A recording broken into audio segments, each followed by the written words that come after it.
Hello, hello, নমস্কার। কেমন আছেন সবাই? ঐশীস লাইফস্টাইলে আপনাদের স্বাগত জানাই। তো আজকে সকালে খানিকটা ওয়েদার আপডেট দিয়ে শুরু করলাম। খানিকটা ওয়েদারটা এইরকম ছিল। তারপরেই মা ব্রেকফাস্ট দিয়ে দিল। আজকে ব্রেকফাস্টে কিছু লেফট ওভার্স খাওয়া যাক।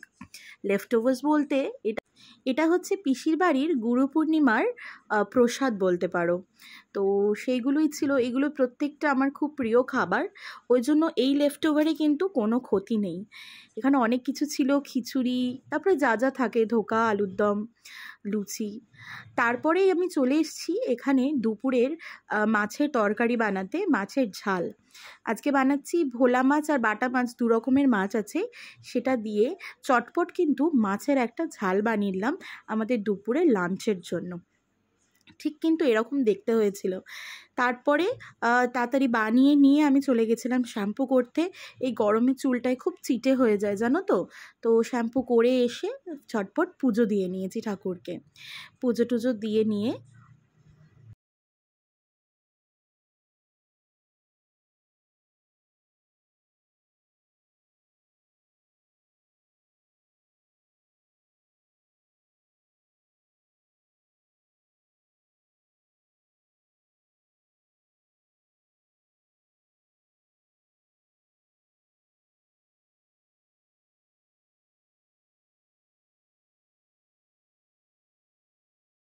তো লাঞ্চ থালির সাথে চলে এসেছি। লাঞ্চে আছে যে সাদা ভাত, অনেকগুলো সবজি দিয়ে লাল শাকের চচ্চড়ি, আলু সেদ্ধ, বিউলির ডাল, আর হচ্ছে এখানে ভোলা মাছ আর বাটা মাছের ঝাল, আর হচ্ছে চাটনি।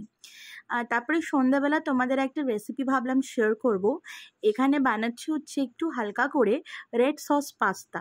তার জন্য একটা কড়াইতে 3টে টমেটো, মিডিয়াম থেকে ছোট সাইজের টমেটো, আর কিছু বীজ ছাড়ানো শুকনো লঙ্কা। বীজওয়ালা শুকনো লঙ্কা হলেও কোনো ক্ষতি নেই, বা এখানে যদি কাশ্মীরি রেড চিলিটা ইউজ করা যেতে পারে তাহলে খুব ভালো হয়। আমি বয়েল করতে বসিয়ে দিয়েছি। আর নিয়ে নিচ্ছি এখানে, আমি ইউজ করব 2টো ডিম। আমি আর বোনই খাবো, তো ওইটুকু কোয়ান্টিটিতেই বানাচ্ছি আমরা। আর বাকি তো সবার ঘরে ভেজ, মানে বাবার আর মায়ের ভেজ, তো ওরা খাবে না, বোনের শরীরটাও ভালো নেই। তো এখানে আমি বানাচ্ছি রেড সস পাস্তা। তো তার জন্য আমি এখানে মিডিয়াম সাইজের 2টো পেঁয়াজ নিয়ে নিয়েছি। পেঁয়াজটাকে রাফলি বা ভালো করে চপ করে নেবো। যদি চপার থাকে আপনারা চপারে ঢুকিয়েও চপ করে নিতে পারেন। তো আমি এখন আমার মনে হয় ইজি, হাতের কাছে ছুরি থাকলে, আর ছুরি যদি একটু ধার থাকে কিন্তু ঝটফট করে চপারের থেকেও বেশি ইজিলি আমার মনে হয় হাত দিয়ে চপ করাটা, বা মানে ছুরি দিয়ে চপ করাটা আমার কাছে ইজি মনে হয়। আপনাদের যদি না মনে হয় আপনারা কিন্তু চপার রাখতে পারেন, বা চপার থাকলে তার মধ্যে পেঁয়াজগুলো অতি সহজে ঢুকিয়ে কিন্তু চপ করে নিতে পারেন। আর আমি এখানে কিছু, আমার যেটা সবথেকে ডিফিকাল্ট মনে হয় সেটা হচ্ছে রসুনের কোয়া ছাড়ানো। তো আমি এখানে খুব ইউজ করি রেডিমেড কোয়াটা। আমার রান্না করতে ভীষণ অসুবিধা হয়, ওই জন্য আমি বেশিরভাগ কী করি, রসুনের খোলা শুদ্ধই রসুন একটু জলে ভিজিয়ে দিয়ে দিই, নরম হয়ে গেলে ওটা একসাথে বেটে নিই, কোনো ক্ষতি হয় না। কিন্তু সবসময় সব রান্নার ক্ষেত্রে তো চলে না, ওই জন্য আমি এখানে পিল্ড গার্লিক একটা ব্লিঙ্কিট দিয়ে অর্ডার করে রেখেছিলাম। আপনারা যে কোনো জায়গা থেকে, যে কোনো অনলাইন স্টোর্স থেকে পেয়ে যাবেন, আপনারাও কিন্তু ইউজ করতে পারেন। এখানে আমার টমেটো আর শুকনো লঙ্কাটা বয়েল হয়ে গেছে, আমি ভালো করে একটা মিক্সিং জারে কিন্তু তুলে নেব। আচ্ছা, কিছুক্ষণের জন্য শুকনো লঙ্কাগুলো উঠছিলই না, কারণ কি ওই যে সিডলেস করা, তো একদম ভারী না, হালকা হালকা একটু জল উঠলেও কোনো ক্ষতি নেই। আমি এখান থেকে ঝটফট করে একটা ব্লেন্ডারে নিয়ে রেখে দিলাম। কিছুক্ষণ রেখে দেবো ঠান্ডা হতে, গরম গরম পেস্ট করতে যাবেন না, কোনো দিনও এই ভুল করবেন না। আমি একবার করতে গেছিলাম, সে মানে ব্লেন্ডারের মুখটা খুলে গিয়ে এদিক ওদিক ছড়িয়ে যাচ্ছে তাই অবস্থা। তো আমি এখানে জলটা চেঞ্জ করে নিয়েছি, করে নিয়ে কিন্তু একটু ফ্রেশ জল দিয়ে দিলাম, খানিকটা গরম হতে দেব। এর মধ্যে দিয়ে দেব হচ্ছে খানিকটা হোয়াইট অয়েল বা সাদা তেল, রিফাইন অয়েল, বা যদি আপনারা একটু হেলথ কনসিয়াস হন তাহলে কিন্তু এই জায়গায় অলিভ অয়েলও ইউজ করতে পারেন। এই রেড সস পাস্তাটা কিন্তু ভীষণ হেলদি, তো অলিভ অয়েল ইউজ করলে কোনো ক্ষতি নেই। আর যদি আরেকটু হেলদি করতে চান, ওই বললাম শুকনো লঙ্কার জায়গায় কিন্তু কাশ্মীরি রেড চিলিটাও ইউজ করা যায়। ড্রায়েড কাশ্মীরি রেড চিলি পাওয়া যায়, সেটাতে খুব সুন্দর একটা কালার আসে, কিন্তু কোনো রকম কোনো ঝাল বা কোনো প্রবলেম কিন্তু হয় না। তো আমি এখানে স্পাইরাল যে পাস্তাটা হয় সেটা দিয়ে দিয়েছি। এখানে চাইলে কিন্তু ম্যাকারনি ইউজ করা যায়, বা যে সেল পাস্তাটা হয় সেই সেল পাস্তাটাও ইউজ করা যায়।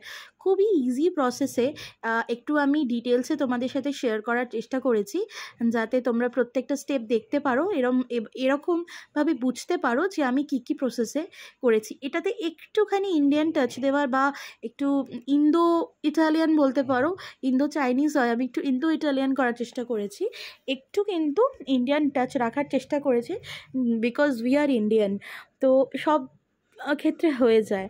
তো আমি এখানে চটপট কিন্তু কয়েক কোয়া রসুন দিয়ে, আপনারা রসুনটা টেস্ট মতো দেবেন, রসুন দিয়ে আমি ভালো করে ব্লেন্ড করে নিয়েছি।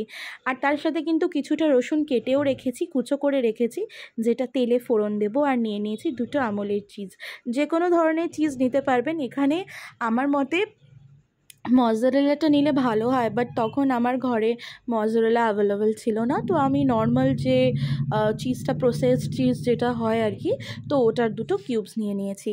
আমি এখানে চেক করছিলাম পাস্তাটা কতটা বয়েল হয়ে গেছে। বয়েল হয়ে যেতে আমি একটা স্ট্রেনারে স্ট্রেন করে ভালো করে কিন্তু ঠান্ডা জলে ওয়াশ করে নিয়েছি। ঠান্ডা জলে ওয়াশ করার দরকার কেন, কারণ কি বয়েলিং টেম্পারেচারটা কিন্তু কন্ট্রোল হয়ে যায়, আর ফার্দার পাস্তাটা বয়েল হয়ে চিপচিপা বা ওভারকুকড না হয়ে যায়। আমি এখানে কড়াটাকে ভালো করে মুছে যে জলটা ছিল তার মধ্যে কিন্তু খানিকটা তেল দিয়ে দিয়েছি। আপনারা চাইলে আবারও বলছি অলিভ অয়েল ইউজ করবেন, মাস্টার্ড অয়েল কিন্তু ইউজ করা একদম যাবে না। তো খুবই অল্প পরিমাণে 2 টেবিল স্পুন মতো অয়েল দিয়ে দিলাম। তারপরে এখানে 2টো এগ ব্রেক করে আমি ভালো করে কিন্তু স্ক্র্যাম্বলড করে নিচ্ছি। স্ক্র্যাম্বল এগ বানিয়ে নেবেন। এটা 1 পট পাস্তাও করা যায়, যদি আগে থেকে কিন্তু পাস্তাটা বয়েল করে নিতে হবে, সেই ক্ষেত্রে সেটা 1 পট নাও হতে পারে। রেসিপিটা কিন্তু খুব টেস্টি আর খুব হেলদি একটা রেসিপি। তো এই তো এর মধ্যে একটু নুন দিয়ে দিলাম, নুনটা দিয়ে মানে সল্টটা দিয়ে অ্যাজ পার টেস্ট দেবে। ভালো করে কিন্তু আমি এখানে স্ক্র্যাম্বল করে নিচ্ছি এগটাকে। খুব কম তেল দিয়েছি, তার জন্য দেখতেই পাচ্ছ তলায় কিন্তু একটু লেগে লেগে যাচ্ছিলো একটা, এতটাই কম তেল দেওয়া। বিকজ ওই যে বললাম, হেলদি ওয়েতে টেস্টি জিনিস খেতে গেলে কিন্তু একটু কষ্ট করতে লাগে। সবসময় সবাই বলে হেলদি জিনিস টেস্টি হয় না, কিন্তু আমার মতে রান্না যত তুমি সুন্দরভাবে করার চেষ্টা করবে, হেলদি জিনিসকেও কিন্তু টেস্টি বানানো যায়। আমি আর একটুখানি তেল দিয়ে দিলাম এটাতে, বিকজ ডিমে কিন্তু পুরো তেলটাই টেনে নিয়েছিল। আপনারা চাইলে এই প্রসেসটা স্কিপও করতে পারেন, একদম সামান্য দিয়ে রসুনগুলোকে ফ্রাই করে নিতে পারেন। তো আমি যে রসুন কুচিটা করে রেখেছিলাম সেটা দিয়ে দিলাম, আর দিয়ে দিলাম হচ্ছে কিছুটা পেঁয়াজ কুচি। তো এখানে অনিয়নগুলোকে মোটামুটি একটু ব্রাউনিশ করে নেব, বা ব্রাউনিশ করা অবধি ফ্রাই করে নেব, তাহলে কিন্তু মোটামুটি রেডি হয়ে যাবে। তারপরে আমি যে রেড সসটা বানিয়ে রেখেছি সেটা দিয়ে দিতে হবে। আচ্ছা, রেড সস পাস্তার একটা বিশেষত্ব হচ্ছে আমাদের কিন্তু চিলি ফ্লেক্স অরিগ্যানোটা মাস্ট। যদি বাচ্চারা খায় তাহলে চিলি ফ্লেক্সটা অ্যাভয়েড করতে পারেন। অরিগ্যানো হচ্ছে একটা ইটালিয়ান সিজলিং বা হার্বস বলতে পারেন, সেটাকে কিন্তু দিতে লাগবে, না হলে কিন্তু সেই টেস্টটা আসবে না। আচ্ছা, টমেটো পিউরিটা বা যে রেড সসটা আমি বানিয়েছি সেটা দিয়ে দিলাম। এবার ভালো করে কিন্তু একটু টস করে নেওয়ার পালা বা কষিয়ে নেওয়ার পালা, বাংলায় যেটাকে বলে কষানো। টমেটোটাকে দিয়ে ভালো করে নাড়াচাড়া করে নেব, করে নিয়ে যখন দেখব টমেটোর এক্সেস ওয়াটারটা টেনে এসছে, তখন আরেকটু প্রয়োজন মতো যদি মনে হয় জল দেবেন তো দিতে পারেন, দিয়ে বয়েল করে রাখা পাস্তাটা কিন্তু দিয়ে দিতে পারি। এখানে আমি বাটি ধোয়া একটু জল দিচ্ছি এক্সেস, বিকজ মানে পুরো পেস্টটাই লেগেছিল আমার এতে মিক্সার গ্রাইন্ডারে, তো আমি বাকিটা কিন্তু এর মধ্যে অ্যাড করে দিলাম।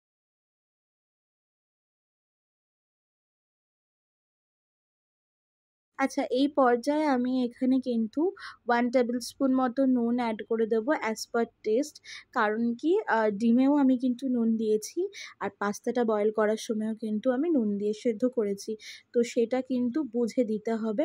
তো তারপরে আমি একটুখানি কাশ্মীরি রেড চিলি পাউডার যেটা আর কি, ওইটা দিয়ে দিলাম, বিকজ আমার কাছে কিন্তু কাশ্মীরি লাল মির্চ ছিল না। ওই জায়গায় যদি আপনারা শুকনো লঙ্কার মানে নর্মাল চিলির বদলে যদি কাশ্মীরি রেড চিলিটাকে জলে সিদ্ধ সিদ্ধ করে একসাথে পেস্ট করতে পারেন, খুব সুন্দর একটা কালার আর টেস্ট কিন্তু তাহলে আসবে। আমার কাছে ছিল না বলে আমি যেটা ছিল সেটা দিয়ে করে, বিকজ খুব ইনস্ট্যান্ট আমার ভাবা আর করা, আগে থেকে প্রিপারেশন ছিল না, প্রিপারেশন থাকলে নিশ্চয়ই এনে রাখতাম। তো যাই হোক, এই বলতে বলতে আমার গ্রেভি একদম রেডি। আমি এখানে পাস্তাটা দিয়ে কিন্তু আর একটু নাড়চাড়া করে নেব। আচ্ছা, আপনারা যদি চান এখানে যে কোনোটাই নেই, পিৎজা মানে পাস্তা সিজলিং নেই বা অরিগ্যানো চিলি ফ্লেক্স কিচ্ছু নেই, তো এখানে কিন্তু আপনারা ম্যাগি মশালা ইউজ করতে পারেন, বা যে কোনো ধরনের টেস্ট মেকার কিন্তু এখানে পাস্তার বা নুডলসের ইউজ করা যেতে পারে। তো এই আর কি, এখানে ভালো করে মিক্স করে নিচ্ছি। আপনারা চাইলে আরেকটু বেশি করে গ্রেভিটা বানাতে পারেন। আমার পাস্তার তুলনায় গ্রেভিটা একটু কম মনে হচ্ছিল, তার জন্য কিন্তু খুব লাইট, এটা খুব রিচও নয়, কিন্তু টেস্ট কিন্তু খুব ভালো হয়েছিল। এখানে কিন্তু গ্রেভিটা একদম পাস্তায় টানিয়ে গেছে। এরপর আমি কিন্তু ভেজে রাখা এগটা পুরোটা অ্যাড করে দিলাম, স্ক্র্যাম্বল এগটা। আচ্ছা, এখানে কিন্তু আগে থেকে স্ক্র্যাম্বল এগ না করলেও হবে, যারা ভেজিটেরিয়ান বা ভেজ খাও তারা কিন্তু স্ক্র্যাম্বল এগটা ছাড়াও করতে পারো। তারপরে আমি এখানে 2-3 চামচ স্টক, যেটা আর কি পাস্তার জল, সেটা রেখে দিয়েছিলাম। সেই 2-3 চামচ স্টকটা আমি রেখে পরের পর্যায়ে কিন্তু যখন আমার মনে হয়েছে যে খুব ড্রাই আউট হয়ে যাচ্ছে পাস্তাটা, তখন কিন্তু একটু দিয়ে দিয়েছি। এরপর আমি এখানে একটু নাড়াচাড়া করে নিয়ে যখন মোটামুটি ভালোভাবে মিক্স হয়ে আসবে, তখন আপনি মেয়োনিজ দিতে পারেন। আমি এখানে চিজ অ্যাড করেছি।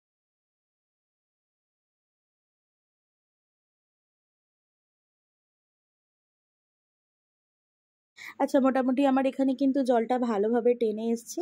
এরপর আমি ওপর থেকে কিন্তু চিজ গ্রেট করে দিয়ে দিচ্ছি। ভালো করে চিজটা গ্রেট করে দিয়ে মিক্স করে নেব। চাইলে কিন্তু সার্ভিংয়ের সময় কিছুটা চিজ বাঁচিয়ে রাখতে পারেন, সেই সময় কিন্তু বাকি চিজটা ইউজ করতে পারেন। এখানে এখনও গরম আছে, এই পর্যায়ে কিন্তু আমি গ্যাসের ফ্লেম অফ করে দিয়েছি।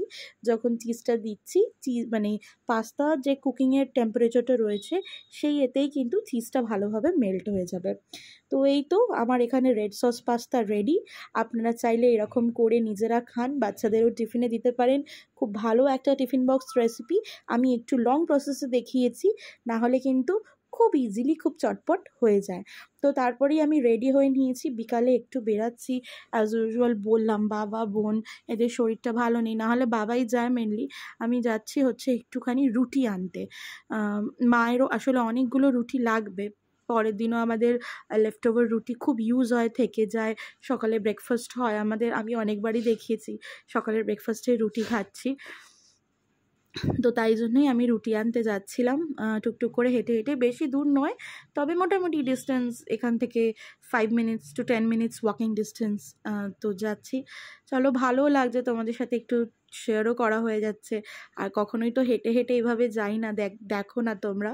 তো আজকে এখানে দেখো, এটা না আমাদের মাঠ, পিছনে বিশাল বড় মাঠ। আগে এই মাঠে নর্মাল পাবলিকরা আসতো, কিন্তু এখন বন্ধ করে দিয়েছে আসা। তো এই তো যাচ্ছি আর কিছুটা দূর। তো চলো, রুটিটা নিয়ে তোমাদের সাথে দেখা করছি। চলো, ফেরার সময় না অটো ধরে নেব, খুব ইজিলি খুব তাড়াতাড়ি চলে আসবো তাহলে।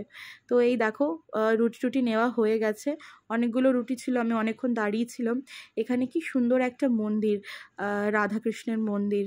তো এই আর কি, অটোয় বসে আমি একাই বসেছিলাম, বসে তোমাদের রুটির দোকানটা দেখাচ্ছি। দেখো, খুব ভালো এরা রুটি করে, জানো তো। এখান থেকে আমরা প্রায়ই রুটি কিনে খাই। এই দেখো বানাচ্ছে, এখান থেকেই নিয়ে নিলাম। তো চলো, যাওয়া যাক বাড়ি। বাড়ি গিয়ে দেখা হচ্ছে। আজকে সন্ধেবেলা তো পাস্তা বানিয়েছি, তো ওটাই খেয়ে নিলাম। তারপরে রাতে আবার দেখা যাক ডিনারে কি হয়। চলে এসেছি, এসে ভীষণ গরম ছিল, এসেই আগে চেঞ্জ টেঞ্জ করে একটু রেস্ট করছিলাম, ভিডিও এডিট করছিলাম। তারপরে রাত্রিবেলা আজকে আর্লি ডিনার করে নিই। তো মা দিয়ে দিয়েছে, সকালের মাছ ছিল, একটা মাছ, আর এখানে মটর পনিরের তরকারি, আর হচ্ছে রুটি। তো রুটিটা বাটার লাগানো। তো চলো তাড়াতাড়ি ডিনারটা শেষ করে নিই।